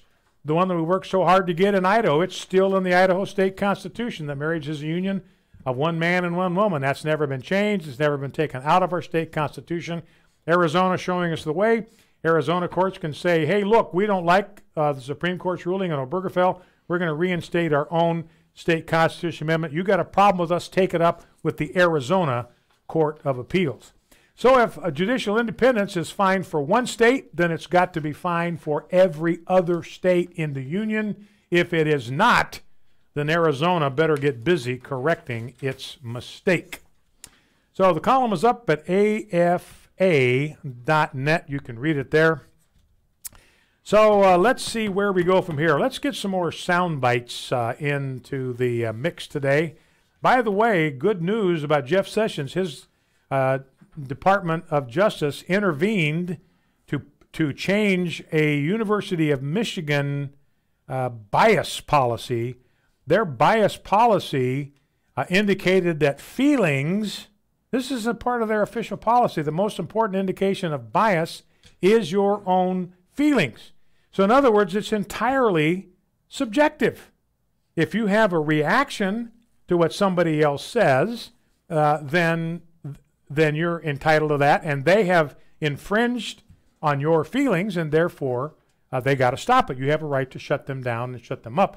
And the Department of Justice said, look, that is so subjective. It's just based on opinion, internal considerations. You cannot, there's no objective standard here that you can follow. You got to change that, and University of Michigan did, in fact, change that policy. Now, I want to let's save it for the let's save the J.D. Greear clip for the beginning of the next segment. I got a couple of James Clapper clip. Well, one James Clapper clip here and a couple of Seymour Hersh clips. James Clapper, remember, this is clip number 2. He was the Director of National Intelligence for Barack Obama. And he's got a book out there that he's been hacking and flacking all over the place. And he has some other stuff to say about that. He completely contradicted himself on whether the Russians were trying to help Trump win. I mean, he said that in his book that the Russians had 3 different positions. When it started out, they just wanted to make trouble for Hillary. Then Trump started to gain some ground, so they decided to try to help Trump. And then his numbers started to go through the basement toward the end of the campaign, so they went back to trying to create trouble for Hillary and what they thought was going to be her administration. They were trying to sow some improvised explosive devices under her campaign in order to make trouble for her administration. He was all over the lot. But anyway, here's James Clapper talking about Donald Trump and his North Korea summit, clip number 2. North Koreans, when I arrived, were anticipating, to use their word, a breakthrough, leading to a change in the relationship. And so my first talking point that I was instructed to render to the North Koreans was, you must denuclearize. Well, before we'll talk to you. Well, that was a non-starter with the North Koreans. They weren't about, at that time, to do that. They consider the nuclear capability their ticket to survival. They had gone to school, and Muammar Gaddafi, who was the leader of Libya, had negotiated away his weapons of mass destruction and noted it didn't turn out so well for him. So I felt as though we lost an opportunity there to engage with North Koreans. That's why I've been a supporter of this summit. You know, it struck me when I was there that the North Koreans at the time clearly stuck on their narrative, and the United States was kind of stuck on its narrative. And the only way that narrative can change, I believe, is if the bigger partner, the United States, makes the first move to change it, and that's kind of what's happening here. So this is kind of an amazing admission on Clapper's part, because he was dyed-in-the-wool Obama-ite. And what he's admitting here, he was talking about a trip that he made under Obama to North Korea in 2014. And he said the Koreans, when I went there in 2014, this is because Obama's the president. I mean, he's the magic man. He's the light bringer. He's the Nobel Peace Prize guy. They were anticipating a breakthrough, and nothing happened. Nothing got done. They were stuck on resisting any pressure to denuclearize. So this is amazing here because Clapper's admitting that Trump succeeded where Obama, the light bringer, Obama, the Nobel Peace Prize winner, absolutely, totally failed. So he's admitting that Trump succeeded on the international stage precisely where Obama had a blowout, where Obama was a total fizz. Obama melted like cheese whiz in a fondue pot. Donald Trump stood strong and got the North Koreans to capitulate. Hi, this is Jim Stanley, and we're partnering with the Ministry of Preborn to help save babies' lives through ultrasound. Here's how a nurse describes the power of an ultrasound. Last week, just one example of a mom who came in was very abortion-minded, and when she saw the picture of her baby on ultrasound and heard that beating heart, it was a defining moment that just broke her, and she said, I just can't allow this baby to be killed. By letting a mother hear her baby's heartbeat and see her baby in the womb, she will choose life 80% of the time. I cannot tell you how many times a baby's life is saved through ultrasound. It's just an incredible tool. Underwrite a free ultrasound and help save a baby's life. Go to preborn.com. That's preborn.com. Or dial pound 250 and say keyword baby. All gifts are tax deductible. Your love can save a life. Hi, this is Steve Tiber with 8 Days of Hope. We've seen God open up so many doors for us to help serve and love those who get affected by a natural disaster. As the trees and the wind started crashing down around us, my wife was, of course, very diligently praying, Lord, please be with us. Very simply, we do it because God commands us to love others. I see these volunteers all as a gift from God. And I'm just grateful they're here, helping out is a blessing. If you're interested in becoming a part of what God's doing through 8 Days of Hope, please go to 8daysofhope.com, click on Get Involved, submit your email address. I've noticed that whenever there's a time in my life when things might be a little gloomy, the number one thing that I can do is to go serve somebody. And I would encourage anyone else to, it's worth it. Come out and do it next time if you didn't make it to this one, and the Father will really bless you in it. Thank you so much for your prayers and volunteering with 8 Days of Hope. American Family Radio. You're listening to Focal Point with Brian Fisher. Video segments of today's program will be posted at afr.net and on the Focal Point Facebook page. You'll also find the best collection of Brian's resources on our Facebook page. If you're on Twitter, be among the very first every morning to find out what the day's show will be about. Just follow Brian at Brian J. Fisher. Brian J. Fisher. Howdy and welcome back to this last half hour of today's edition of Focal Point. Again, our apologies, our phone lines are down.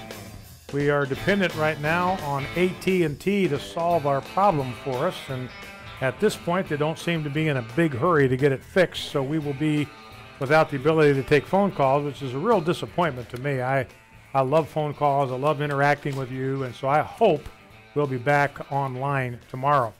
Now, I want to play a soundbite from J.D. Greear. Now, the reason this is important is J.D. Greear is the new president of the Southern Baptist Convention, the SBC, the Southern Baptist denomination, which, second to the Roman Catholic Church, is the largest Christian denomination in America. So what happens in the SBC is pretty important. There are kind of shock waves and ripples that go out from the SBC and can affect churches all over the fruited plain, can affect communities all over the fruited plain. Now, J.D. Greear is a pastor. He's a pastor of a megachurch. He's a young guy. He's an appealing guy.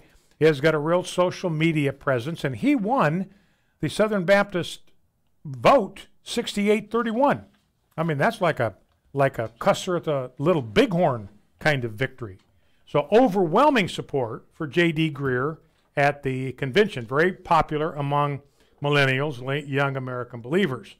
But I am suggesting to you that the Southern Baptist denomination, they are in big trouble. And they're headed for very big trouble because of J.D. Greear. J.D. Greear, if he's on the bridge, if J.D. Greear is steering the ship, he is going to steer this ship right into the rocks unless the Southern Baptist leadership finds a way to get up in his grill and say stop because of what his convictions are on the topic of homosexuality. Now I want to listen to an excerpt of J.D. Greear's. This is something from a sermon or a talk that he delivered at a meeting of the ERLC. That's the Ethics and Religious Liberty Commission of the Southern Baptist denomination. This is the one that Russell Moore runs. Russell Moore is far to the left. I mean, he was a chief of staff for a Democrat congressman for years. So he bats a lot of times for the other side, is what Russell Moore does. And he's the head of this thing, so there's a reason why he invited J.D. Greear to come, because Russell Moore himself is very weak, very soft on the subject of homosexuality. And J.D. Greear, you can see by listening to this little talk about why Russell Moore is so enthusiastic about J.D. Greear, invited him to his big national meeting of the ERLC back in 2014. So here is J.D. Greear. This is the last minute of a 7-minute talk, but this is the part that really has the problematical stuff in it when it comes to the issue of homosexuality. This is J.D. Greear now, the new president of the Southern Baptist Convention. As believers, as Christians, we have to love our gay neighbor more than we love our position on sexual morality, which means that our relationship with them must not be contingent upon their agreeing with us about sexuality. It means that when they don't agree with us, we still don't push them away. The posture of many Christians in our churches is more characterized by anger than by compassion, by judgment, rather than by friendship. I am not saying that we would ever compromise our position or fail to state it, just that even when they disagree with it, we do not cut them off, we draw them close. We say, yes, this issue is important, I cannot compromise, but I love you more than I love being right. And so even if you don't see things my way, I'm going to keep bringing you close, and I'm going to remain committed to you.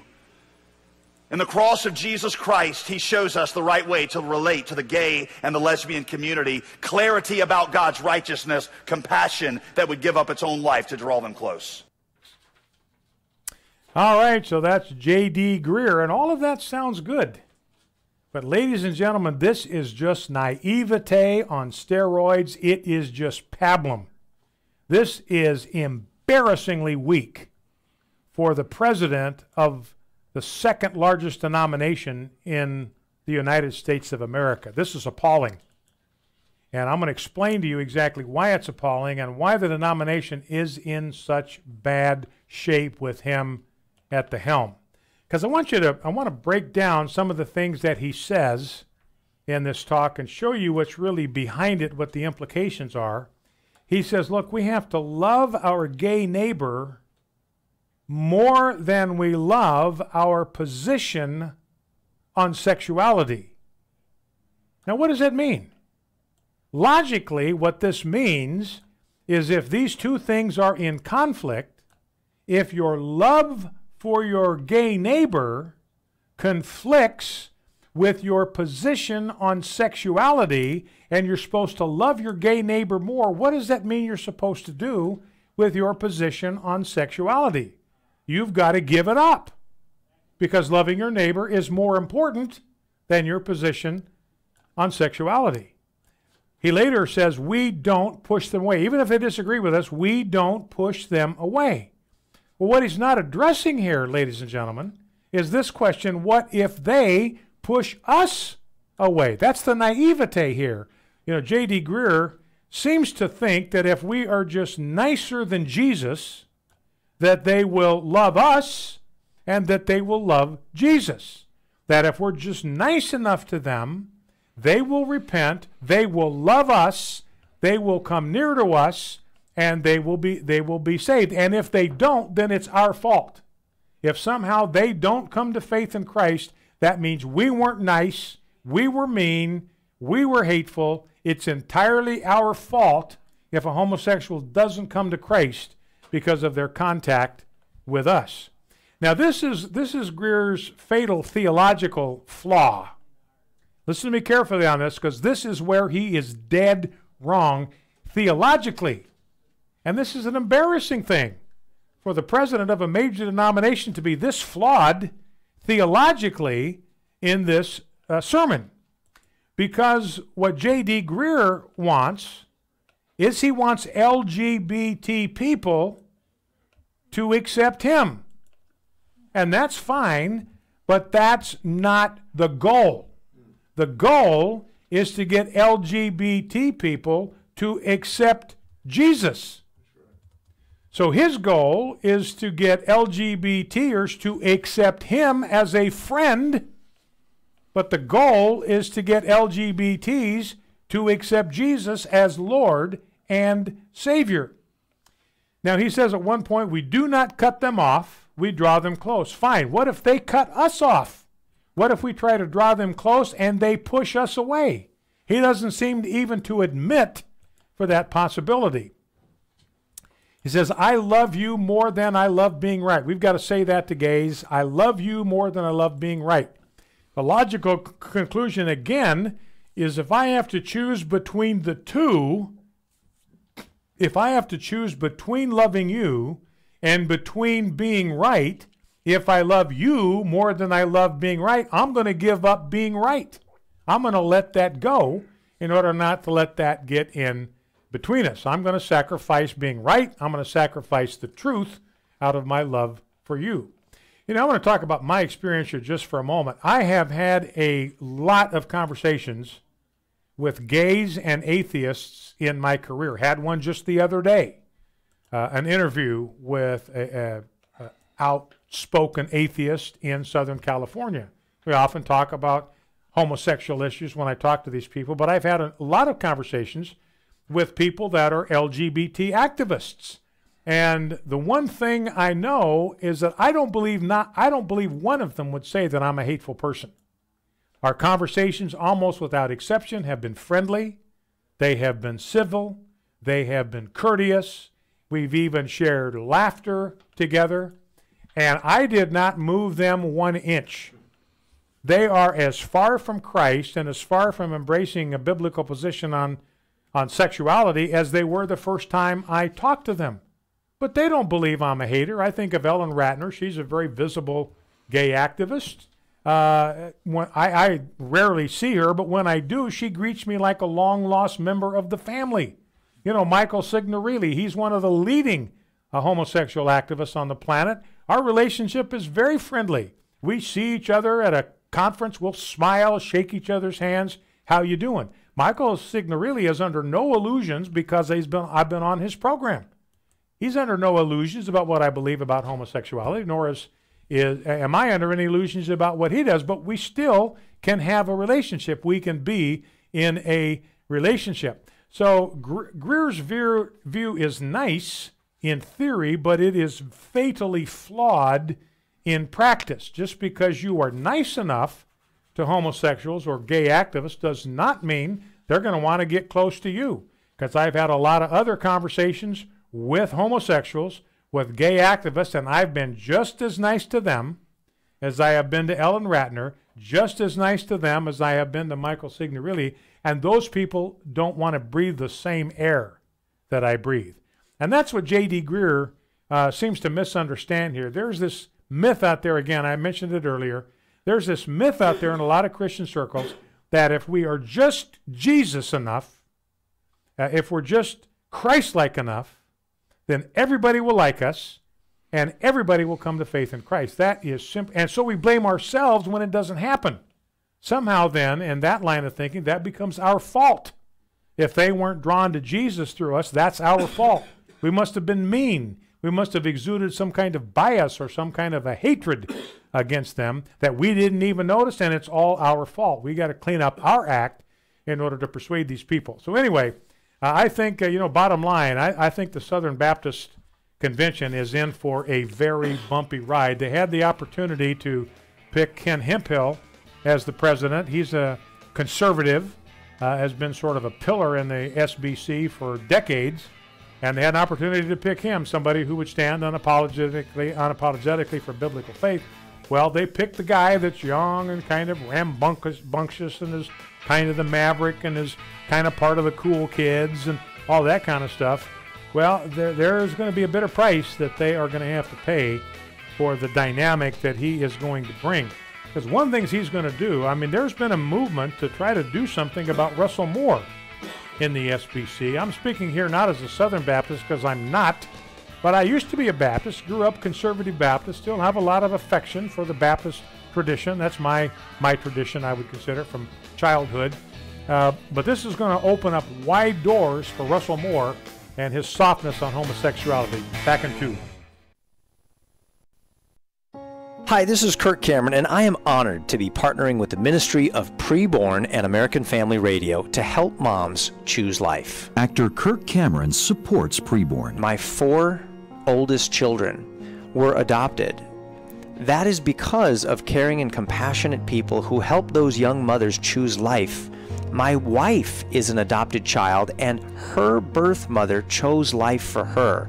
If it weren't for those caring individuals that help those young moms value the sacredness of life, I wouldn't have my wife, I wouldn't have my 4 adopted children, and the 2 natural-born children that we have wouldn't exist either. My whole family is here because of people that are involved with ministries like Preborn. Underwrite a free ultrasound and help save a baby's life. Go to preborn.com. That's preborn.com. Or dial pound 250 and say keyword baby. All gifts are tax deductible. Your love can save a life. Preborn is saving babies' lives. My name is Omaris, and I was 19 when I found out I was pregnant. I felt that if I brought a child to this planet, that I could not take care of it, and I could not be mentally prepared to handle everything that comes with having a child. So I thought my best option was to have an abortion. And once I came to have my ultrasound and I heard his heartbeat, I could not have an abortion. The Ministry of Preborn saves babies' lives through ultrasounds. When a mother hears her baby's heartbeat on an ultrasound, she'll choose life 80% of the time. To donate and provide for a free ultrasound to help save a baby's life, go to preborn.com or dial pound 250 and say the keyword baby. That's pound 250 and say baby. All gifts are tax deductible. Your love can save a life. American Family Radio. You're listening to Focal Point with Brian Fisher. Focal Point. Brian Fisher. Howdy and welcome to the last segment of today's edition of Focal Point. Again, my apologies for not having a workable phone system available to take your calls. I truly miss that, and I hope we can get that fixed in short order. Let's talk a little bit about North Korea, just some of the aftershocks of the North Korea summit. Democrats are just absolutely beside themselves. James Clapper admitting basically that Donald Trump accomplished something that the Lightbringer could not, getting to some kind of deal with North Korea. Now, maybe they're going to denuclearize, maybe they're not. They gave their word that they would, so if they don't, whose fault is that? Well, that's on the North Koreans for not being true to the promises that they made. But Donald Trump seems to believe that Kim Jong-un is going to keep his word. He's going to denuclearize. It's obviously in his best interest to do it. You know, the money he spends on that nuclear program, and you look at the nature, the condition of his country, if I was him, well, I'm not him, but if I was him, I would be eager to get any source of revenue that I could. And if I could switch some of that funding from my nuclear program to programs that would help my people get fed, that's what I'd go for. And that's why Trump has been talking with him about the possibility of America providing some guarantee for their security. Now, here is a liberal, Seymour Hersh is his name. This guy has a card-carrying... No. Let's jump down and do this first before we come back to Seymour Hersh. And we'll start with Republicans here first. And you'll catch a theme in these 3 sound bites. See if you can pick up. There's a word now that has developed, has become the coin of the realm in Republican and moderate circles. Everybody you talk to now, everybody you hear from is using this word. It's now become fashionable. in Republican circles to use this term. First of all, here is Bob Corker, clip 5. We're in a strange place. I mean, it's almost, it's becoming a cultish thing, isn't it? It's not a good place for any party to end up with a cult-like situation as it relates to a president that happens to be purportedly of the same party. All right, this is a cultish thing that's happening. It's a cult-like situation, talking about the influence of Donald Trump over the Republican Party. Here is Joe Scarborough, who would call himself a Republican, once served in the Congress as a member of the Republican Party. Let's see what term Joe Scarborough uses to describe the current circumstances in the Republican Party. It has devolved into a cult. Primary voters in the Republican Party have devolved into a Trumpist cult. Right. Well, it's clear that conservatism, liberalism, voting records, none of those things matter. It is a cult of personality, and the president has an extraordinary hold over his base. And cult of personality is one good description for it. That's John Heilman. So Joe Scarborough and John Heilman, between them, used the word cult 4 times. That's a 20-second soundbite. 4 times they use the word cult. It's devolved into a cult. It's a Trumpist cult. It's a cult of personality. And again, it's a cult of personality. Now, here is Chris Matthews. So we're even Steven here. We'll take sound bites from Republicans. We'll take them from hardcore Democrats. So here is Chris Tingle Up My Leg Matthews. Here's what he has to say. Republican Party becoming more like a cult than a political party. Boy, that's hard news for the Republicans. You're in a cult. This is Jonestown. This guy, Roosevelt, couldn't get rid of people. He couldn't purge them when he tried in 38. It wasn't doable in the old. That made the Democratic Party a little more loosey-goosey. But they don't take orders like the Republicans do. They all sound like they've been scripted by Sean Hannity, all marching along in stiff, locked cadence and regimental discipline, speaking in one voice, smiling in unison, contorting their faces into the same expression as the man next to them, like scared-to-death soldiers marching in a parade up in Pyongyang.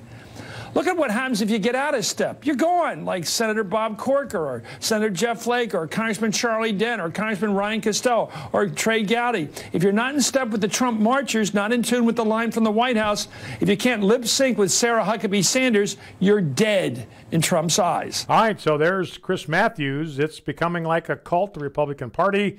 It reminds me of Jonestown. That's where all the people marched in line up to the big giant pot of Kool-Aid and killed themselves by drinking the Kool-Aid.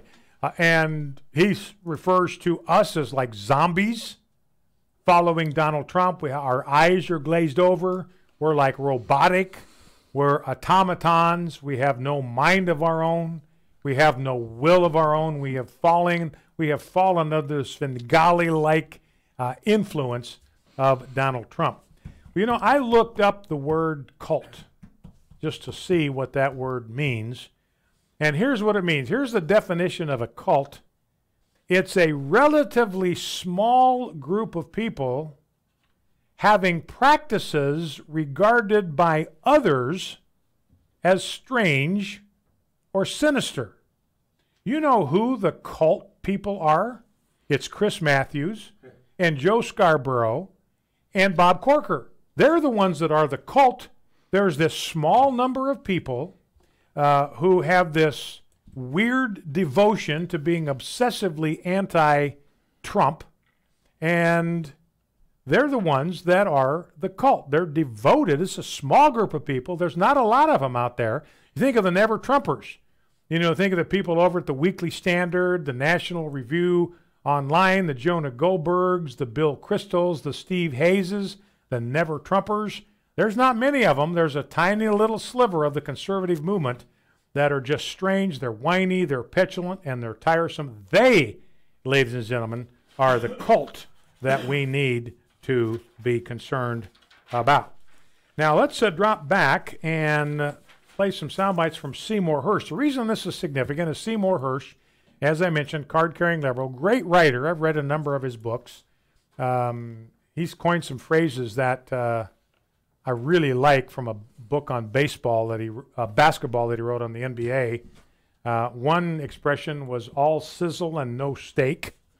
I like that. So it's a guy that seems to have all the fancy moves, but there's nothing there. He's all sizzle and no steak. And some guys that have a lot of ability but have a will or a personality out of control. Big talent, bad head. Big talent, bad head. Anyway, so Seymour Hersh, he might even want to pull a surprise somewhere along the line. He might have been the one that exposed the My Lai massacre. I think that might have been Seymour Hersh. Could be wrong about that, but I think it was him. Anyway, he's reflecting here on Donald Trump, and this is interesting. Listen to his take on Donald Trump. He's going up in ratings, and so I don't see the Democratic Party doing anything but basically running sort of as Hillary did, running against him for the last 2 months of the campaign. And I'm not sure that if I'm not in the major city in America, I'm not sure. This guy is different, and I think people are tired of politicians, and he appeals for a lot of reasons that maybe we don't all understand. I certainly don't understand him. He's got, what, 48%, 47% of the people. He appeals to them. There's something about him. This is a guy that took down 13 Republicans with, a history of, more than 200 years of political life. Took down 16 Republicans, actually, in the course. So Seymour Hersh, he's one of the elites. And this is why the Democrats and the elites are scratching their heads. They simply do not know what to do with Donald Trump. And he's going up in the ratings, and the Democratic Party is running the same campaign that Hillary Clinton ran. Their whole message is bash Donald Trump. And remember, I told you about that column that some pundit on the left wrote. He was talking about the fact that the Democrats have no message, and he admits it. Democrats have no message because we just looked at the economic statistics. Unemployment, the lowest it's been since 1973. Black unemployment is at historic lows. Hispanic unemployment is at historic lows. So what do the Democrats have to run on them? And those are all good news for the little guy. So the Republicans under Trump are becoming the party of the little guy. You know, and Seymour Hersh says, I don't get it. I don't understand it, but I know that there's something there because he's got 47, 48% of the American people with him. Doesn't have me with him. I'm one of the elites, and so I'm not with him. But 47, 48% of the American people are, and I just don't get it. But this guy's got something magical going on for him. You know, and he's just pointing out the problem here that the Democrats have no message other than the one that Hillary Clinton tried to win on, which is that Donald Trump is scum, and that just did not work. She got completely blown out in the Electoral College. And if it didn't work with Hillary, it's hard to see how it's going to work with any other Democrat. Nobody else is more appealing to the public than she is, and she's, you know, in my view, very unappealing as a political candidate. And I don't see anybody out there on the Democratic side. In fact, they're getting so desperate they are begging Obama to become visible again. They are begging him to get involved in the campaign for 2018. Here's the second Seymour Hersh clip, clip number 4. Yes, Trump went to the summit not knowing much about it. And yes, he doesn't read anything. And yes, he's famous for just running on instinct. There's just an outside chance. Well, yeah, maybe 20 years. There's an outside chance with all these tweets and all that other stuff. He just may have some idea what he's doing. He's keeping it focused on him, whether good or bad or otherwise. It works for him. And so I don't know if we're not all caught up in a pantomime that he's probably maybe doing better at running. He did get rid of 2 dynasties. He got rid of the Bushes first, and he got rid of the Clintons first. He just may be playing a longer game than we think. Of course he is. Okay. We know that. Fair enough. I know that. Yeah, yeah. Well, then we're all sort of falling in. It's his game. We're playing his game. Yeah. That's what bothers me. And they can't help themselves. They just can't help it. They're playing his game. You know, and Seymour Hersh at least has the honesty to admit, you know, this is after a year and a half of this, kind of an unbroken string of successes on agenda and economics and politics for Donald Trump. And Seymour Hersh is finally admitting maybe this guy has some idea about what he's doing. It's obviously working for him. Got rid of 2 political dynasties, got rid of the Clintons, and got rid of the Bushes. Took on the 2 contemporary dynasties in American political life, vanquished them both. Do not, ladies and gentlemen, forget to bow low before God, stand tall before man, Stand in the gap where God has placed you, and never forget we're fighting a winnable war. See you tomorrow. The views and opinions expressed in this broadcast may not necessarily reflect those of the American Family Association or American Family Radio. Faith, family, freedom. American Family Radio. The God who speaks explores the evidence of the Bible's